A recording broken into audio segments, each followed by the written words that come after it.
ओम शांति। आज हम वर्तमान समय के बहुत ही महत्वपूर्ण विषय पर चर्चा करने जा रहे हैं, जो कि हमारे वर्तमान जीवन से बहुत ही गहरा संबंध रखता है, और वो है hardships is the best teacher.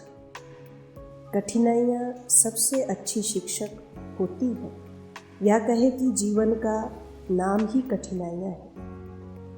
यदि आप किसी भी व्यक्ति को सफलता के शिखर पर देखते हैं तो उसकी सफलता उसकी कठिनाइयों में छिपी है। अगर हमारे जीवन में संघर्ष या परिस्थितियाँ ना हो तो जीवन खोखला रह जाए। ये कठिनाइयाँ ही तो जीवन की आत्मा है, जो हमें जीवन यात्रा में सफल बनाती है।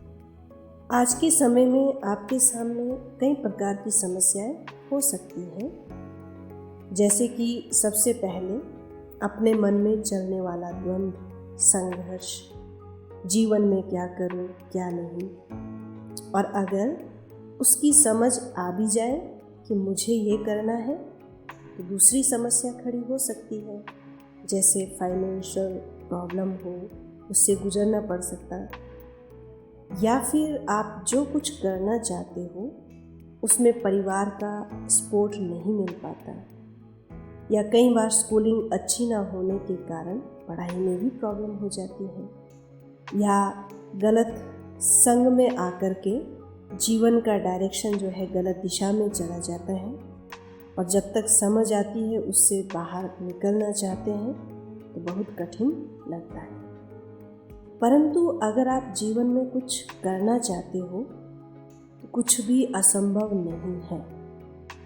यदि आपने डेविड गोगिन की बायोग्राफी सुनी होगी तो कहते हैं, आप अपने पोटेंशियल से अधिक काम, अधिक मेहनत करते हो, जज्बा रखते हो, सब कठिनाइयाँ पीछे रह जाए। इनसे भी आपका जीवन जो है निखर सकता है।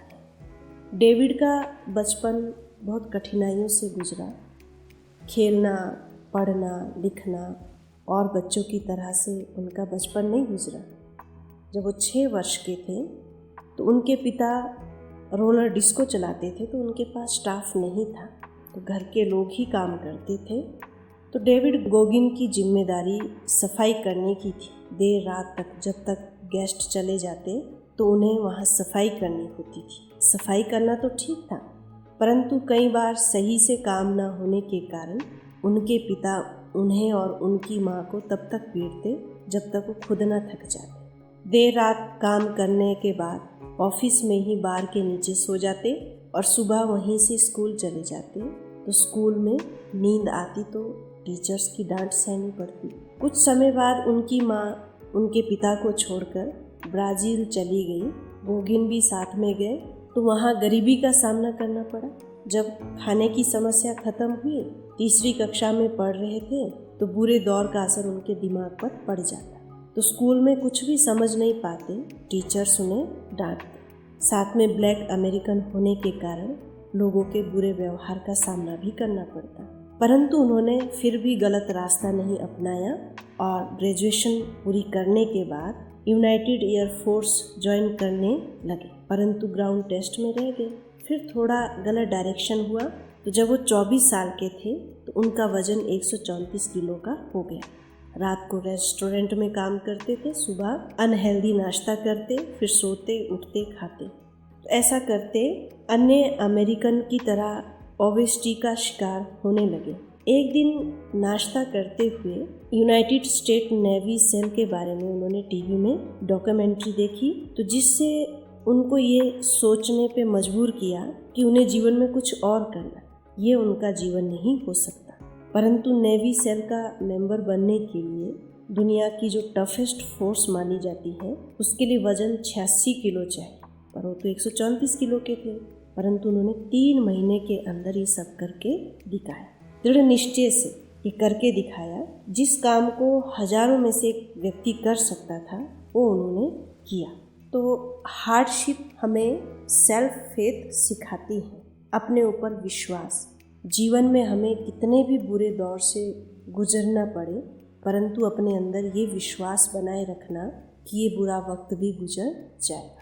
हर तूफान के बाद कोई ना कोई तोहफा जरूर मिलेगा।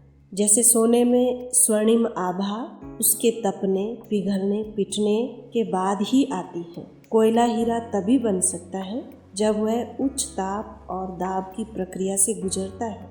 तो संघर्ष भी हमें सिखाने के लिए, निखारने के लिए आते। सेल्फ फेथ होना जरूरी है।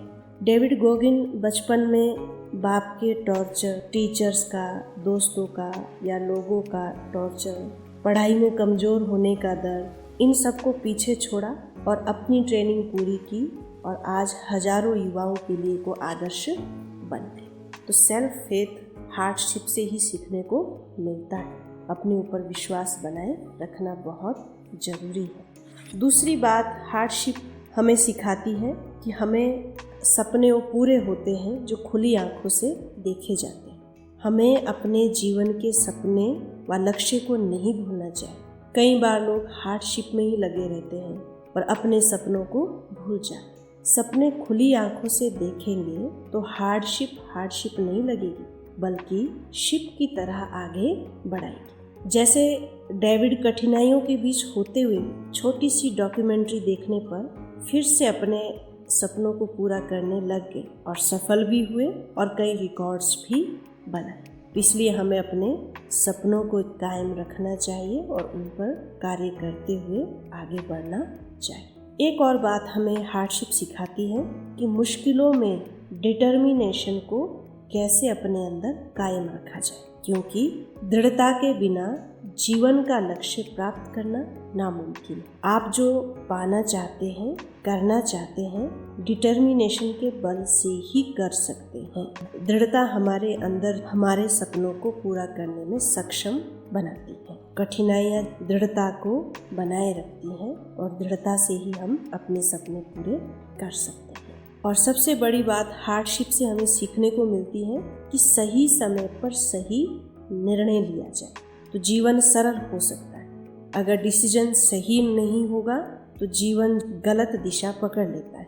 कई बार हम देखते हैं बहुत से युवा भाई बहनों को पारिवारिक या सामाजिक नेगेटिव माहौल मिलता है या नेगेटिव माहौल मिलने के कारण वो गलत दिशा पकड़ लेते, जीवन की डायरेक्शन जो है चेंज हो जाए। कठिनाइयों में ही सही निर्णय लिया जाए तो सफलता दूर नहीं।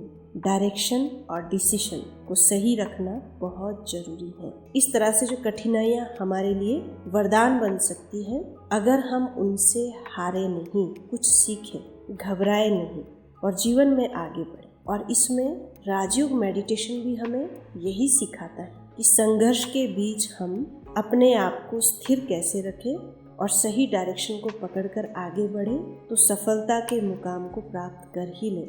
आप जो चाहते हो उसको प्राप्त कर ही लोगे, परंतु आप मेहनत, निश्चय, दृढ़ता और ईमानदारी से चलते जाओ तो सब बातें पीछे रह जाए। जो मुस्कुरा रहा होगा उसे दर्द ने पाला होगा, जो चल रहा होगा उसके पाँव में छाला होगा।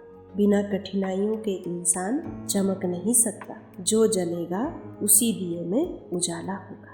तो इस विषय से संबंधित अगर आपका कोई प्रश्न हो तो आप अपने कमेंट बॉक्स में अपने विचारों को रखें और हम भविष्य में उसके समाधान का पूरा प्रयास करेंगे। हम फिर मिलेंगे एक नए विषय के साथ। तब तक ओम शांति।